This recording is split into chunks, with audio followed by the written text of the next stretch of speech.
ವಿದ್ಯಾರ್ಥಿಗಳೇ, ಇಂದಿನ ತರಗತಿಯಲ್ಲಿ ಸಾರ್ವಜನಿಕ ಮತ್ತು ಖಾಸಗಿ ಹಣಕಾಸುಗಳ ನಡುವೆ ಇರುವಂತಹ ಪ್ರಮುಖ ವ್ಯತ್ಯಾಸಗಳನ್ನ ತಿಳ್ಕೊಳ್ಳೋಣ.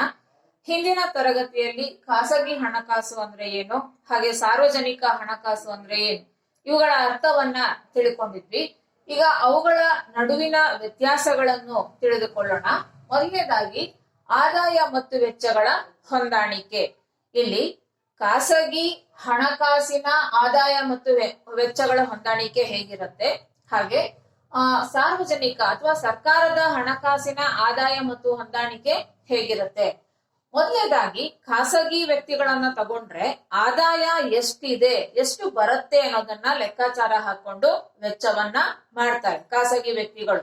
ಇವಾಗ ನಾವೇ ಆಗ್ಲಿ ಎಷ್ಟು ನಮಗೆ ಆದಾಯ ಇದೆ, ಎಷ್ಟನ್ನ ನಾವು ವೆಚ್ಚ ಮಾಡಬೇಕು ಅನ್ನೋದನ್ನ ನಾವು ಮೊದಲೇ ಲೆಕ್ಕ ಹಾಕೊಳ್ತೀವಿ. ಆದಾಯ ಬರುವ ಆದಾಯದ ಮೇಲೆ ನಮ್ಮ ವೆಚ್ಚವನ್ನ ನಾವು ಕೈಗೊಳ್ತೀವಿ. ಇದು ಖಾಸಗಿ ಹಣಕಾಸು ಅಥವಾ ಖಾಸಗಿ ಕಂಪನಿಗಳು ಉದ್ಯಮಗಳ ಮುಖ್ಯ ಗುರಿ ಏನಾಗಿರುತ್ತೆ ಅಂದ್ರೆ ಆದಾಯವನ್ನ ಗಳಿಸುವ ಆಧಾರದ ಮೇಲೆ ವೆಚ್ಚವನ್ನ ಮಾಡ್ತಾರೆ. ಆದ್ರೆ ಸರ್ಕಾರ ಅಥವಾ ಸಾರ್ವಜನಿಕ ಹಣಕಾಸು ಆ ರೀತಿ ಮಾಡೋದಕ್ಕೆ ಸಾಧ್ಯ ಇಲ್ಲ.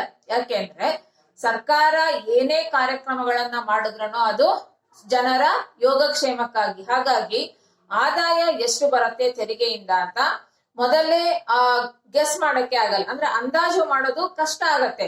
ಸರ್ಕಾರ ಅಂದುಕೊಂಡಿದ್ದಷ್ಟು ಪ್ರಮಾಣದಲ್ಲಿ ಆದಾಯ ಕೆಲವೊಮ್ಮೆ ಬರೋದು ಇಲ್ಲ. ಹಾಗಾಗಿ ವೆಚ್ಚವನ್ನ ಮಾಡತ್ತೆ, ಹೆಚ್ಚು ಹೆಚ್ಚು ವೆಚ್ಚವನ್ನ ಕೈಗೊಳ್ಳತ್ತೆ ಸಾರ್ವಜನಿಕ ಹಣಕಾಸು. ವೆಚ್ಚ ಯಾವಾಗ್ಲೂ ಹೆಚ್ಚಾಗಿರುತ್ತೆ ಸರ್ಕಾರ ಕೈಗೊಳ್ಳೋದು, ಆದ್ರೆ ಸರ್ಕಾರಕ್ಕೆ ಬರುವ ಆದಾಯದ ಪ್ರಮಾಣ ಹೆಚ್ಚಾಗಿರುತ್ತೆ. ಸರ್ಕಾರಕ್ಕೆ ಬರುವ ಆದಾಯದ ಪ್ರಮಾಣ ಯಾವಾಗ್ಲೂ ಕಡಿಮೆ ಇರುತ್ತೆ, ಆದ್ರೆ ಸರ್ಕಾರ ಕೈಗೊಳ್ಳುವ ವೆಚ್ಚ ಹೆಚ್ಚಾಗಿರುತ್ತೆ. ಇಲ್ಲಿ ಆದಾಯ ಮತ್ತು ವೆಚ್ಚಗಳ ಹೊಂದಾಣಿಕೆ ಕೇವಲ ಖಾಸಗಿ ಹಣಕಾಸು ಮಾತ್ರ ಮಾಡೋದಕ್ಕೆ ಸಾಧ್ಯ. ಸಾರ್ವಜನಿಕ ಹಣಕಾಸಿನಲ್ಲಿ ಆದಾಯ ಮತ್ತು ವೆಚ್ಚಗಳ ಹೊಂದಾಣಿಕೆಯನ್ನ ಮಾಡೋದು ತುಂಬಾನೇ ಕಷ್ಟ ಆಗುತ್ತೆ. ಇದು ಒಂದು ವ್ಯತ್ಯಾಸ. ಎರಡನೇ ವ್ಯತ್ಯಾಸ ಇಲ್ಲಿ ಒತ್ತಾಯದ ಪ್ರಯೋಗ. ಅಂದ್ರೆ ಈಗ ಖಾಸಗಿ ಹಣಕಾಸಿನಲ್ಲಿ ಅಥವಾ ಖಾಸಗಿ ವ್ಯಕ್ತಿಗಳಲ್ಲಿ ಕಡ್ಡಾಯವಾಗಿ ನೀವು ಇಂತಿಷ್ಟೇ ಪ್ರಮಾಣದ ಹಣವನ್ನ ಕೊಡಿ ಅಂತ ಒತ್ತಾಯ ಮಾಡೋದಕ್ಕೆ ಸಾಧ್ಯ ಇಲ್ಲ, ಅಥವಾ ಬಲವಂತವಾಗಿ ಅವರಿಂದ ಹಣವನ್ನ ಕಿತ್ಕೊಳ್ಳೋದಕ್ಕೆ ಸಾಧ್ಯ ಆಗಲ್ಲ. ಈಗ ಉದಾಹರಣೆ, ಯಾರಾದ್ರೂ ದಾನ ಕೊಟ್ರು ಅಥವಾ ಡೊನೇಷನ್ ಕೊಟ್ರು ಅಂತ ಅಂದ್ರೆ ನೀವು ಇಷ್ಟೇ ಕೊಡ್ಬೇಕು ಅಂತ ಅವರನ್ನ ಬಲವಂತವಾಗಿ ಅವರಿಂದ ಅಥವಾ ಒತ್ತಾಯ ಪೂರ್ವಕವಾಗಿ ಅವರಿಂದ ನಾವು ತೆಗೆದುಕೊಳ್ಳೋದಕ್ಕೆ ಸಾಧ್ಯ ಆಗೋದಿಲ್ಲ. ಆದರೆ ಇಲ್ಲಿ ಸಾರ್ವಜನಿಕ ಹಣಕಾಸಿನಲ್ಲಿ ಏನಾಗತ್ತೆ ಅಂದ್ರೆ ಕಡ್ಡಾಯವಾಗಿ ಸರ್ಕಾರಕ್ಕೆ ಎಲ್ಲರೂ ತೆರಿಗೆಯನ್ನ ಪಾವತಿ ಮಾಡ್ಲೇಬೇಕಾಗತ್ತೆ. ತೆರಿಗೆ ಸರ್ಕಾರಕ್ಕೆ ಬರುವಂತಹ ಆದಾಯವನ್ನ ನಿಗದಿಪಡಿಸುತ್ತೆ. ಹೀಗಾಗಿ ಯಾರು ತೆರಿಗೆಯನ್ನ ತಪ್ಪಿಸಿಕೊಳ್ತಾರೆ ಅಥವಾ ತೆರಿಗೆಯನ್ನ ಯಾರು ಪಾವತಿ ಮಾಡೋದಿಲ್ವೋ ಅಂತವರ ವಿರುದ್ಧ ಒತ್ತಾಯ ಪೂರ್ವಕವಾಗಿ ಸರ್ಕಾರ ಆ ತೆರಿಗೆಯನ್ನ ವಸೂಲು ಮಾಡುವ ಸಾಧ್ಯತೆಗಳು ಇದೆ. ಇಲ್ಲಿ ಒತ್ತಾಯ ಪೂರ್ವಕವಾಗಿ ಆ ತೆರಿಗೆಯ ರೂಪದಲ್ಲಿ ಆದಾಯವನ್ನ ಸಂಗ್ರಹ ಮಾಡುವಂತಹ ಅಧಿಕಾರ ಸರ್ಕಾರಕ್ಕಿದೆ. ಆದರೆ ಖಾಸಗಿ ವ್ಯಕ್ತಿಗಳು ಯಾರು ಅಥವಾ ಖಾಸಗಿ ಹಣಕಾಸಿನಲ್ಲಿ ಈ ರೀತಿ ಒತ್ತಾಯ ಪೂರ್ವಕವಾಗಿ ಆದಾಯವನ್ನ ಸಂಗ್ರಹ ಮಾಡೋದಕ್ಕೆ ಸಾಧ್ಯ ಆಗೋದಿಲ್ಲ. ಇದು ಒಂದು ವ್ಯತ್ಯಾಸ. ಇಲ್ಲಿ ಒತ್ತಾಯ ಪೂರ್ವಕವಾಗಿ ಅಂದ್ರೆ ನೀವು ತೆರಿಗೆಯನ್ನ ಪಾವತಿ ಮಾಡ್ಲಿಲ್ಲ ಅಂದ್ರೆ ಕಾನೂನು ಕ್ರಮವನ್ನ ಕೈಗೊಳ್ಳುತ್ತೆ ಸರ್ಕಾರ. ಹಾಗಾಗಿ ಸರ್ಕಾರಕ್ಕೆ ಆ ಒಂದು ಅಧಿಕಾರ ಇದೆ, ಆದ್ರೆ ಖಾಸಗಿ ಹಣಕಾಸಿನಲ್ಲಿ ಒತ್ತಾಯ ಪೂರ್ವಕವಾಗಿ ಆದಾಯವನ್ನ ಸಂಗ್ರಹ ಮಾಡುವ ಯಾವುದೇ ಅಧಿಕಾರ ಇರೋದಿಲ್ಲ. ಮೂರನೆಯ ವ್ಯತ್ಯಾಸ ಏನಂದ್ರೆ ಸಂಪನ್ಮೂಲಗಳ ಸ್ವರೂಪ. ಇಲ್ಲಿ ಖಾಸಗಿ ಹಣಕಾಸಿನ ಸಂಪನ್ಮೂಲಗಳ ಸ್ವರೂಪ ಏನು, ಹಾಗೆ ಈ ಒಂದು ಸಾರ್ವಜನಿಕ ಹಣಕಾಸಿನ ಸಂಪನ್ಮೂಲಗಳ ಸ್ವರೂಪ ಏನು ಅಂತ.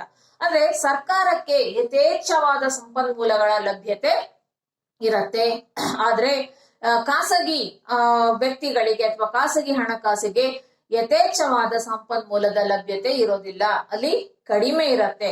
ಇಲ್ಲಿ ಸರ್ಕಾರ ಬೇಕಾದ್ರೆ ಸಾಲವನ್ನ ತಗೊಳ್ಬಹುದು, ಆಂತರಿಕ ಸಾಲವನ್ನ ಮಾಡ್ಬೋದು ಅಥವಾ ಬಾಹ್ಯ ಸಾಲವನ್ನ ಮಾಡಬಹುದು, ಮತ್ತೆ ಕೈಗಾರಿಕೋದ್ಯಮಿಗಳಿಂದ ಸಾಲವನ್ನ ತಗೊಳ್ಬಹುದು, ಅಥವಾ ಇನ್ನೂ ಕಷ್ಟ ಅಂದ್ರೆ ಸ್ವಲ್ಪ ಮೊತ್ತದ ಹಣವನ್ನ ಮುದ್ರಣ ಮಾಡಿನೂ ಸಹ ಚಲಾವಣೆಗೆ ತರಬಹುದು. ಇದು ಸರ್ಕಾರಕ್ಕೆ ಯಥೇಚ್ಛವಾದ ಸಂಪನ್ಮೂಲಗಳ ಲಭ್ಯತೆ ಇದೆ. ಆದ್ರೆ ಖಾಸಗಿ ವ್ಯಕ್ತಿಗಳಲ್ಲಿ ಮಿತವಾದ ಸಂಪನ್ಮೂಲಗಳು ಇರತ್ತೆ.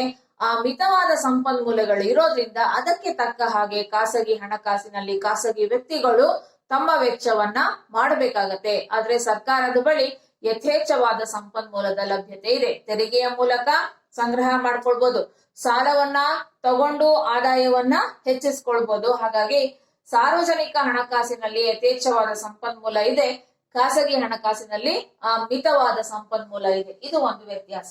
4ನೇ ವ್ಯತ್ಯಾಸ ಮುಂಗಡ ಪತ್ರದ ಸ್ವರೂಪ. ಮುಂಗಡ ಪತ್ರದ ಸ್ವರೂಪ ಅಂದ್ರೆ ಖಾಸಗಿ ವ್ಯಕ್ತಿಗಳದು ಯಾವಾಗ್ಲೂ ಹೆಚ್ಚುವರಿ ಮುಂಗಡ ಪತ್ರ.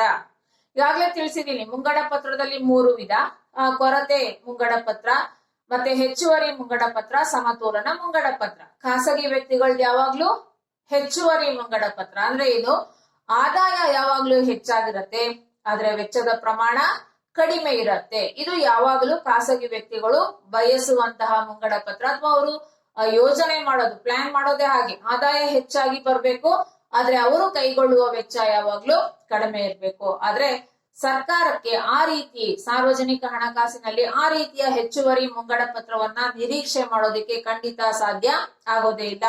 ಕಾರಣ ಏನಂದ್ರೆ ಸರ್ಕಾರ ಕೈಗೊಳ್ಳಬೇಕಾದಂತ ವೆಚ್ಚದ ಪ್ರಮಾಣ ಹೆಚ್ಚಾಗಿರುತ್ತೆ. ನಿಮಗೆ ಗೊತ್ತಿರೋ ಹಾಗೆ ಸುಖಿ ರಾಜ್ಯ ಕಲ್ಪನೆ ಅಥವಾ ಕಲ್ಯಾಣ ರಾಜ್ಯ ಕಲ್ಪನೆಯಲ್ಲಿ ಸರ್ಕಾರ ಗರಿಷ್ಠ ಜನರ ಗರಿಷ್ಠ ಯೋಗಕ್ಷೇಮವನ್ನ ಕಾಪಾಡಬೇಕಾದ್ರೆ ಎಲ್ಲಾ ರೀತಿಯ ಮೂಲ ಸೌಲಭ್ಯಗಳನ್ನ ಕೊಡ್ಬೇಕಾಗತ್ತೆ. ರಸ್ತೆ ಅಥವಾ ಬೇರೆ ಎಲ್ಲಾ ರೀತಿಯ ಸಾರಿಗೆ ಸಂಪರ್ಕ ವ್ಯವಸ್ಥೆ, ಕುಡಿಯುವ ನೀರು, ವಿದ್ಯುತ್ ಶಕ್ತಿ, ನೈರ್ಮಲ್ಯ, ಆರೋಗ್ಯ, ಶಿಕ್ಷಣ, ಬಡತನ ನಿರ್ಮೂಲನೆ, ನಿರುದ್ಯೋಗ ನಿರ್ಮೂಲನೆ, ಈಗ ಕೊರೋನಾದಂತಹ ಒಂದು ಸಮಸ್ಯೆಯನ್ನ ನಿವಾರಣೆ ಮಾಡೋದಕ್ಕೆ ಯಥೇಚ್ಛವಾದ ಖರ್ಚನ್ನ ಸರ್ಕಾರ ಮಾಡ್ಲೇಬೇಕಾಗತ್ತೆ. ಇಂತಹ ಸಂದರ್ಭದಲ್ಲಿ ಸರ್ಕಾರ ಅಥವಾ ಸಾರ್ವಜನಿಕ ಹಣಕಾಸಿನಲ್ಲಿ ಹೆಚ್ಚುವರಿ ಮುಂಗಡ ಪತ್ರವನ್ನ ಹೇಗೆ ನಿರೀಕ್ಷೆ ಮಾಡೋದಕ್ಕೆ ಸಾಧ್ಯ? ಯೋಚನೆ ಮಾಡಿ, ಆಗೋದೇ ಇಲ್ಲ. ಹಾಗಾಗಿ ಯಾವಾಗ್ಲೂ ಸರ್ಕಾರದ ಬಜೆಟ್ ಏನಾಗಿರುತ್ತೆ?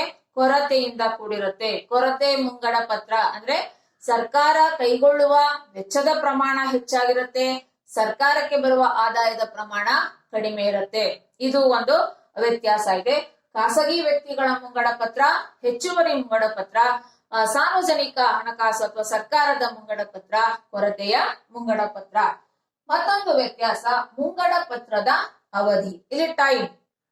ಖಾಸಗಿ ವ್ಯಕ್ತಿಗಳು ಯಾವಾಗಲೂ ಅಲ್ಪಾವಧಿ ಮುಂಗಡ ಪತ್ರವನ್ನ ತಯಾರು ಮಾಡ್ತಾರೆ. ಅಂದ್ರೆ ಕಡಿಮೆ ಸಮಯದ ಅವಧಿ, 1 ತಿಂಗಳು, 1 ವಾರ, 15 ದಿನ ಅಥವಾ ಈ ರೀತಿ ಅತ್ಯಂತ ಕಡಿಮೆ ಅವಧಿಯಲ್ಲಿ ಮುಂಗಡ ಪತ್ರವನ್ನ ತಯಾರು ಮಾಡ್ಕೊಳ್ತಾರೆ.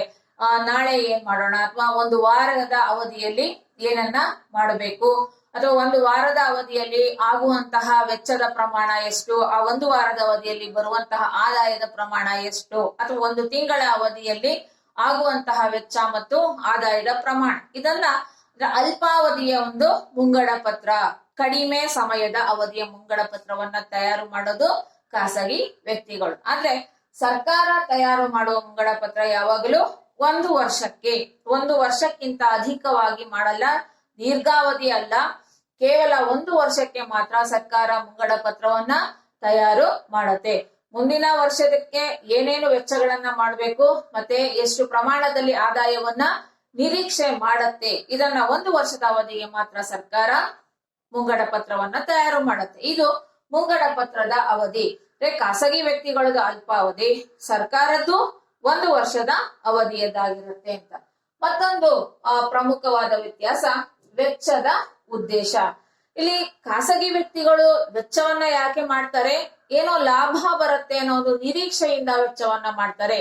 ಎಲ್ಲರೂ ಅಷ್ಟೇ, ಖಾಸಗಿ ವ್ಯಕ್ತಿಗಳು, ಖಾಸಗಿ ಉದ್ಯಮ ಯಾವಾಗಲೂ ಕೈಗೊಳ್ಳಬೇಕಾದ್ರೆ, ವೆಚ್ಚವನ್ನ ಕೈಗೊಳ್ಳಬೇಕಾದ್ರೆ ಏನೋ ಒಂದು ನಿರೀಕ್ಷೆ, ಲಾಭದ ನಿರೀಕ್ಷೆ, ಅದರಲ್ಲೂ ಗರಿಷ್ಠ ಲಾಭವನ್ನ ನಿರೀಕ್ಷೆ ಮಾಡ್ತಾ ವೆಚ್ಚವನ್ನ ಮಾಡ್ತಾರೆ. ಆದ್ರೆ ಸರ್ಕಾರದ ವೆಚ್ಚದ ಉದ್ದೇಶ ಲಾಭ ಅಲ್ಲ, ಬದಲಾಗಿ ಜನರ ಒಂದು ಹಿತ ಸಾಧನೆ, ಗರಿಷ್ಠ ಪ್ರಮಾಣದ ಜನರ ಗರಿಷ್ಠ ಯೋಗಕ್ಷೇಮವನ್ನ, ಎಲ್ಲಾ ಜನರ ಹಿತರಕ್ಷಣೆಯನ್ನ ಕಾಪಾಡೋದು ಸರ್ಕಾರದ ಆದ್ಯ ಕರ್ತವ್ಯ. ಹೀಗಾಗಿ ಲಾಭಕ್ಕೋಸ್ಕರ ಮಾಡೋದಿಲ್ಲ, ಬದಲಾಗಿ ಜನರ ಸೇವೆಗೋಸ್ಕರ, ಜನರ ಯೋಗಕ್ಷೇಮವನ್ನ ಕಾಪಾಡೋದಕ್ಕೋಸ್ಕರ ಸಾರಿಗೆ ಸಂಪರ್ಕ, ವಿದ್ಯುತ್ ಶಕ್ತಿ, ಕುಡಿಯುವ ನೀರು, ನೈರ್ಮಲ್ಯ, ಆರೋಗ್ಯ, ಶಿಕ್ಷಣ ಇವೆಲ್ಲಕ್ಕೋಸ್ಕರ ಸರ್ಕಾರ ವೆಚ್ಚ ಮಾಡ್ತಾನೆ ಇರುತ್ತೆ. ಇದರಿಂದ ಯಾವುದೇ ಲಾಭ ಸರ್ಕಾರಕ್ಕೆ ಬರಲ್ಲ. ಆದರೂ ಸರ್ಕಾರದ ಗುರುತರ ಜವಾಬ್ದಾರಿ ಏನು ಅಂದ್ರೆ ಇದಕ್ಕೆಲ್ಲ ವೆಚ್ಚ ಮಾಡ್ಲೇಬೇಕು. ಯಾಕೆ? ನಮ್ಮದು ಕಲ್ಯಾಣ ರಾಜ್ಯ ಅಥವಾ ಸುಖಿ ರಾಜ್ಯ. ಹೀಗಾಗಿ ಸರ್ಕಾರದ ಒಂದು ಬರ್ಡನ್ ಜಾಸ್ತಿ ಇದೆ, ಸರ್ಕಾರ ಕೈಗೊಳ್ಳಬೇಕಾದಂತ ವೆಚ್ಚದ ಪ್ರಮಾಣ ಹೆಚ್ಚಾಗಿದೆ. ಇದರ ಹಿಂದೆ ಯಾವುದೇ ಲಾಭದ ಉದ್ದೇಶ ಸರ್ಕಾರಕ್ಕೆ ಇಲ್ಲ. ಇದು ಒಂದು ಪ್ರಮುಖವಾದ ವ್ಯತ್ಯಾಸ. ಖಾಸಗಿ ವ್ಯಕ್ತಿಗಳು ವೆಚ್ಚ ಮಾಡ್ಬೇಕಾದ್ರೆ ಅದಕ್ಕಿಂತ ಡಬಲ್, ಈಗ 100 ರೂಪಾಯಿ ನಾನು ವೆಚ್ಚ ಮಾಡ್ತಿದ್ದೀನಿ ಅಂದ್ರೆ ನಾನು ಅಲ್ಲಿ 200 ರೂಪಾಯಿ ಲಾಭವನ್ನ ಗಳಿಸ್ಬೇಕು, ಅಂತಹ ಒಂದು ಆಕ್ಟಿವಿಟಿಯಲ್ಲೇ ನಾನು ಬಂಡವಾಳ ಹೂಡಿಕೆಯನ್ನ ಮಾಡ್ತೀನಿ ಖಾಸಗಿಯಲ್ಲಿ. ಆದ್ರೆ ಸರ್ಕಾರ ಆ ರೀತಿ ಮಾಡೋದಿಕ್ಕೆ ಖಂಡಿತ ಸಾಧ್ಯನೇ ಇಲ್ಲ. ಅದರಲ್ಲೂ ರಕ್ಷಣೆಗೆ ಬೇಕಾದಷ್ಟು ವೆಚ್ಚವನ್ನ ಮಾಡ್ಬೇಕು, ಆಡಳಿತಕ್ಕೆ ಬೇಕಾದಷ್ಟು ವೆಚ್ಚವನ್ನ ಮಾಡ್ಬೇಕು. ಅದರಿಂದ ಯಾವುದೇ ರೀತಿಯ ಪ್ರಯೋಜನ ಇಲ್ಲ, ಲಾಭ ಬರೋದಿಲ್ಲ. ಆದ್ರೆ ಅದು ಅತ್ಯಂತ ಅವಶ್ಯಕವಾದ ವೆಚ್ಚ, ಆದ್ರಿಂದ ಅದಕ್ಕೆ ಮಾಡ್ಲೇಬೇಕಾಗತ್ತೆ. ಇದು ಒಂದು ವ್ಯತ್ಯಾಸ. ಮತ್ತೊಂದು, ವೆಚ್ಚವನ್ನು ನಿರ್ದೇಶಿಸುವ ಅಂಶಗಳು. ಕೆಲವು ಅಂಶಗಳು ಖಾಸಗಿ ವೆಚ್ಚವನ್ನ ನಿರ್ದೇಶನ ಮಾಡುತ್ತೆ, ಕೆಲವು ಅಂಶಗಳು ಸಾರ್ವಜನಿಕ ವೆಚ್ಚವನ್ನ ನಿರ್ದೇಶಿಸುತ್ತೆ. ಈಗ ಖಾಸಗಿ ವೆಚ್ಚ ಅಂದ್ರೆ ಈಗ ನನ್ನ ಒಂದು ಸಂಪ್ರದಾಯ, ನನ್ನ ಆಯ್ಕೆ, ಅಭಿರುಚಿ, ಹವ್ಯಾಸ, ಇವೆಲ್ಲ ನಾನು ಜಾಸ್ತಿ ಹವ್ಯಾಸಗಳು ಇತ್ತು ಅಥವಾ ನನ್ನ ಆಯ್ಕೆ ಅಭಿರುಚಿ ಎಲ್ಲ ಹೆಚ್ಚಾಗಿತ್ತು ಅಂದ್ರೆ ನಾನು ಮಾಡುವಂತಹ ವೆಚ್ಚದ ಪ್ರಮಾಣ ಇವು ಸಾಮಾನ್ಯವಾಗಿ ಹೆಚ್ಚಾಗಿರುತ್ತೆ. ಆದ್ರೆ ನನ್ನ ಒಂದು ಸಂಪ್ರದಾಯ, ನನ್ನ ಆಯ್ಕೆ, ಅಭಿರುಚಿ, ಹವ್ಯಾಸ ಇವೆಲ್ಲಾನು ನಾನು ಮಿತವಾಗಿ ಎಲ್ಲವನ್ನ ಬಳಸ್ತೀನಿ, ಹೆಚ್ಚು ವೆಚ್ಚವನ್ನ ಮಾಡೋದಿಲ್ಲ ಅಂದ್ರೆ ನನ್ನ ವೆಚ್ಚ ಕಡಿಮೆ ಏನಾಗತ್ತೆ. ಹೀಗೆ ಖಾಸಗಿ ವ್ಯಕ್ತಿಗಳ ವೆಚ್ಚ ಕೆಲವು ಅಂಶಗಳಿಂದ ನಿರ್ದೇಶಿಸಲ್ಪಡತ್ವೆ. ಕೆಲವು ಮನೆಯಲ್ಲಿ ಹಬ್ಬ ಹರಿದಿನ ಇವೆಲ್ಲ ಹೆಚ್ಚಾಗಿದೆ ಅಂತ ಅಂದ್ರೆ ಅಲ್ಲಿ ಖರ್ಚು ಹೆಚ್ಚಾಗಿರುತ್ತೆ. ಅಥವಾ ಕೆಲವರು ಧರ್ಮಗಳಲ್ಲಿ ಹಬ್ಬಗಳು ಎಲ್ಲ ಕಡಿಮೆ ಇರುತ್ತೆ, ಅಂತಹ ಒಂದು ಜನರ ವೆಚ್ಚ ಯಾವಾಗ್ಲೂ ಕಡಿಮೆ ಇರುತ್ತೆ. ಅಥವಾ ಈ ಒಂದು ಫ್ಯಾಷನ್, ಹೋಟೆಲ್ಗೆ ಹೋಗೋದು, ಆಗ ಪಾರ್ಟಿಗಳು ಮಾಡೋದು, ಈ ರೀತಿ ಎಲ್ಲ ಹವ್ಯಾಸಗಳನ್ನ ಬೆಳೆಸ್ಕೊಂಡಿದ್ರೆ ಅಂತಹ ವ್ಯಕ್ತಿಗಳ ಈ ವೆಚ್ಚ ಹೆಚ್ಚಾಗಿರುತ್ತೆ. ಇದು ಈ ಅಂಶಗಳಿಂದ ಖಾಸಗಿ ವೆಚ್ಚ ನಿರ್ದೇಶಿಸಲ್ಪಡುತ್ತೆ. ಆದ್ರೆ ಸರ್ಕಾರದ ವೆಚ್ಚವನ್ನ ನಿರ್ದೇಶಿಸುವ ಪ್ರಮುಖ ಅಂಶ ಅಂದ್ರೆ ಆರ್ಥಿಕ ಅಭಿವೃದ್ಧಿ. ಕೇವಲ ಆರ್ಥಿಕ ಅಭಿವೃದ್ಧಿಯ ಗಮನದಲ್ಲಿಟ್ಟುಕೊಂಡು ಸರ್ಕಾರ ವೆಚ್ಚವನ್ನ ಮಾಡುತ್ತೆ, ಬೇರೆ ಏನು ಇಲ್ಲ. ಆರ್ಥಿಕ ಅಭಿವೃದ್ಧಿಯನ್ನ ಸಾಧಿಸಬೇಕು, ರಾಷ್ಟ್ರದ ಪ್ರಗತಿಯನ್ನ ಉತ್ತಮಪಡಿಸಬೇಕು ಅನ್ನೋದು ಒಂದೇ ಸರ್ಕಾರದ ಉದ್ದೇಶ. ಸರ್ಕಾರದ ವೆಚ್ಚ ಆ ಒಂದು ಅಂಶವನ್ನ ಆ ಒಂದು ಅಂಶದಿಂದ ನಿರ್ಧರಿಸಲ್ಪಡುತ್ತೆ, ಆರ್ಥಿಕ ಅಭಿವೃದ್ಧಿ ಅಂತ. ಹಾಗೆ ಭವಿಷ್ಯಕ್ಕೆ ಸಿದ್ಧತೆ ಅಂದ್ರೆ ಇಲ್ಲಿ ಖಾಸಗಿ ವ್ಯಕ್ತಿಗಳು ಭವಿಷ್ಯ ಅಷ್ಟೊಂದು ಇಲ್ಲ, ಇವತ್ತೇನಿದೆ ಅದನ್ನ ಏನಿರುತ್ತೆ ಅಷ್ಟು ವೆಚ್ಚವನ್ನ ಮಾಡ್ತಾರೆ. ಅಥವಾ ಇವತ್ತಿನ ಒಂದು ತೃಪ್ತಿ, ಇವತ್ತು ಏನೇನು ಇದೆ ಆಸೆ ಆಶೋತ್ತರಗಳು ಅದನ್ನ ಈಡೇರಿಸ್ಕೊಂಡ್ರೆ ಸಾಕು ಅನ್ನೋದು ಖಾಸಗಿ ವ್ಯಕ್ತಿಗಳ ಅಭಿಪ್ರಾಯ ಆಗಿರುತ್ತೆ. ಅವರಿಗೆ ಭವಿಷ್ಯದಲ್ಲಿ ಅಷ್ಟೊಂದು ನಂಬಿಕೆ ಇರೋದಿಲ್ಲ. ಅಯ್ಯೋ ಬಿಡು, ನಾಳೆ ಏನಾಗತ್ತೋ ನಾಡಿದ್ದೇನಾಗತ್ತೋ ಯಾರು ಕಂಡಿದ್ದಾರೆ, ಆದ್ರೂ ಇವಾಗ ಈ ಟೈಮಲ್ಲಂತೂ ಕೊರೋನಾ ಬಂದ್ ಸತ್ತೋಗ್ತೀವಿ, ಎಲ್ಲ ಇವಾಗ್ಲೇ ಎಂಜಾಯ್ ಮಾಡಿ ಸತ್ತೋಗ್ಬಿಡೋಣ ಅಂತ ಅದು ಒಂದು. ಇದು ಖಾಸಗಿ ವ್ಯಕ್ತಿಗಳ ಒಂದು ಅನಿಸಿಕೆ. ಮುಂದಿನ ಭವಿಷ್ಯವನ್ನ ಯೋಚನೆ ಮಾಡಲ್ಲ, ಪ್ರಸ್ತುತ ಏನಿದೆ ಅದನ್ನ ಮಾತ್ರ ಅವರು ಯೋಚನೆ ಮಾಡ್ತಾರೆ. ಆದ್ರೆ ಸರ್ಕಾರ ಆ ರೀತಿ ಮಾಡಕ್ ಸಾಧ್ಯನಾ? ಖಂಡಿತ ಇಲ್ಲ. ಭವಿಷ್ಯದ ಪೀಳಿಗೆನೋ ಅಷ್ಟೇ ಮುಖ್ಯ. ಇವಾಗ ಇದೇ ಸಂಪನ್ಮೂಲಗಳು ಅಂತ ಎಲ್ಲವನ್ನ ಸಹ ದುರುಪಯೋಗ ಮಾಡೋದು ಅಲ್ಲ, ಅದನ್ನ ಬಳಸೋದು ಅಲ್ಲ, ಅದನ್ನ ವ್ಯರ್ಥ ಮಾಡೋದು ಅಲ್ಲ, ಅಪಬಳಕೆ ಮಾಡೋದು ಅಲ್ಲ. ಸುಸ್ಥಿರ ಅಭಿವೃದ್ಧಿ, ಇದನ್ನ ನೆನಪಿನಲ್ಲಿ ಇಟ್ಕೊಳ್ಬೇಕು. ಮುಂದಿನ ಭವಿಷ್ಯಕ್ಕೆ ಈಗ ಇರುವ ಸಂಪನ್ಮೂಲಗಳನ್ನ ಈಗ ಅನುಭವಿಸ್ಬೇಕು, ಅದನ್ನ ಉಳಿಸುತ್ತಾ ಬೆಳೆಸುತ್ತಾ ಮುಂದಿನ ಪೀಳಿಗೆಗೂ ಅದನ್ನ ನಾವು ರಕ್ಷಿಸಬೇಕು. ಇದು ಸರ್ಕಾರದ ಆದ್ಯ ಕರ್ತವ್ಯ. ಖಾಸಗಿ ವ್ಯಕ್ತಿಗಳ ತರ ಸರ್ಕಾರ ಯೋಚನೆ ಮಾಡಕ್ಕೆ ಖಂಡಿತ ಸಾಧ್ಯವಿಲ್ಲ.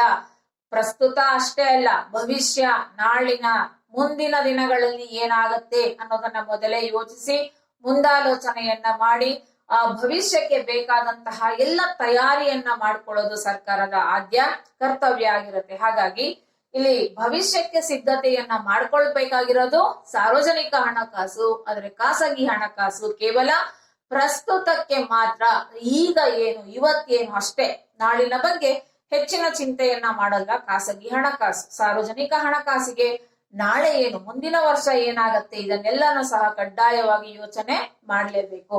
ಮತ್ತೊಂದು ಅಂಶ ಗೌಪ್ಯ ಮತ್ತು ಪ್ರಚಾರ.